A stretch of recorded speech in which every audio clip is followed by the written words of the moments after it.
perlu saya sampaikan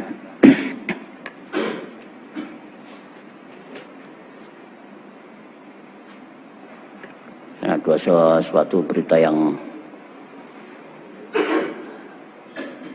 menyenangkan pada kita.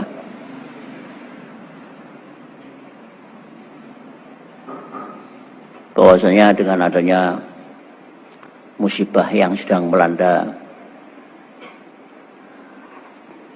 negara kita khususnya dan negara-negara yang lain, sehingga seluruh dunia ini tersisa 5 negara yang tidak kena musibah. Hanya 5 negara yang tidak kena musibah.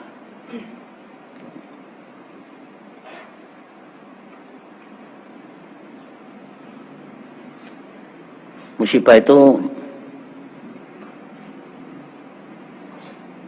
diturunkan oleh Allah, di antara faedahnya memberi kecerdasan kepada manusia.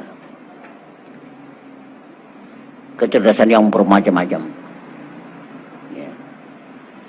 Yang ahli penelitian pengobatan juga mencari obat-obat yang sekiranya bisa menyembuhkan penyakit itu.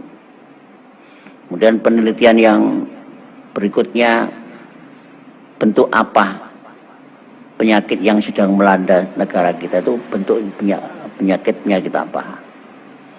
Ini juga sehingga berusaha untuk mencari tahu kok sampai sedemikian rupa. Ya, tidak biasanya terjadi seperti ini. Karena dulu udah ada namanya virus-virus Ebola, virus MERS, flu burung, ada flu babi, tapi nggak sampai seperti ini, terbatas ini. Tapi ini luar biasa ini. Ditemukan dari seorang Islam, seorang Muslim yang taat pada Allah, ditemukan sebuah alat untuk mendeteksi virus ini bentuknya bagaimana. Kemudian matinya virus itu dengan apa? Mengembangnya virus bertambah banyak disebabkan apa?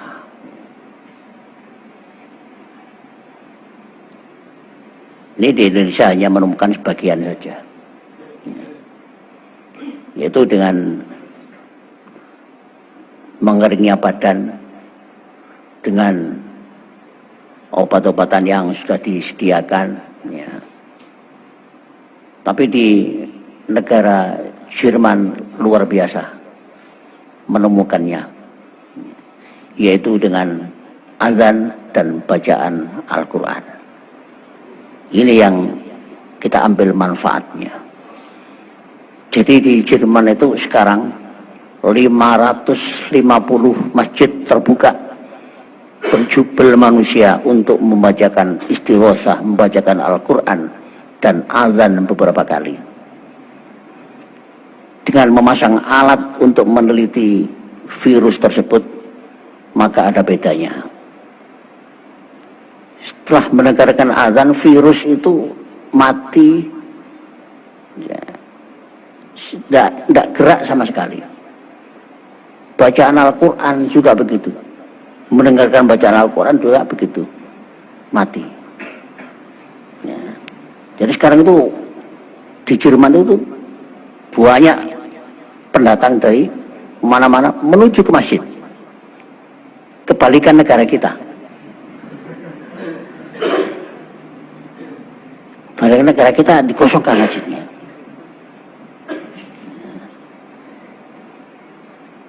Karena Rasulullah SAW di dalam sabdanya, dua hadis, ketika Allah itu menurunkan virus, menurunkan penyakit, Allah memalingkan dari beberapa masjid.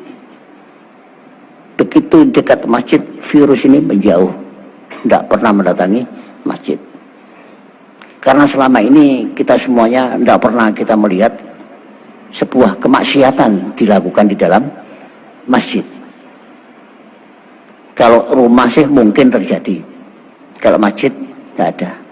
Karena itu kalau ada virus apa saja menjauh dari masjid. Tapi di Indonesia manusianya menjauhi dari masjid. Ini anehnya. Karena begini pemerintah ini tidak mau tahu dengan itu. Hanya menangani dengan sesuatu yang lahiriah saja. Itu pun tidak menjamin. Tidak menjamin.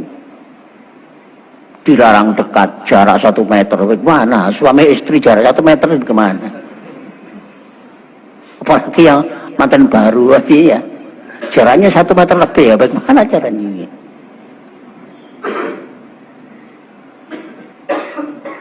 Kemudian ada orang yang meneliti begini. Betulkah hanya azan dan Al-Quran saja yang ditakuti oleh virus? Dicoba di Korea Selatan. Dengan joget-jogetan, dengan nyanyian-nyanyian. Dilihat di alat itu, virusnya ikut joget juga. Bertambah senang, bertambah subur. Jadi seorang profesor itu meneliti apakah virus ini dengan mendengarkan suara keras kemudian mati, atau hanya suara yang khas khusus azan dan Al-Quran. Ternyata hanya Quran dan azan. Kemudian diganti dengan zikrullah, la ilaha illallah. Juga begitu, mati virus ini. Gak mendekat dan mati. Nah ini kita harus apa ya? Mengetahui bahwasanya sabdanya Nabi, al-Islamu ya'lu wa la yu'la alaih. Islam itu sangat tinggi. Tidak ada yang lebih tinggi daripada Islam.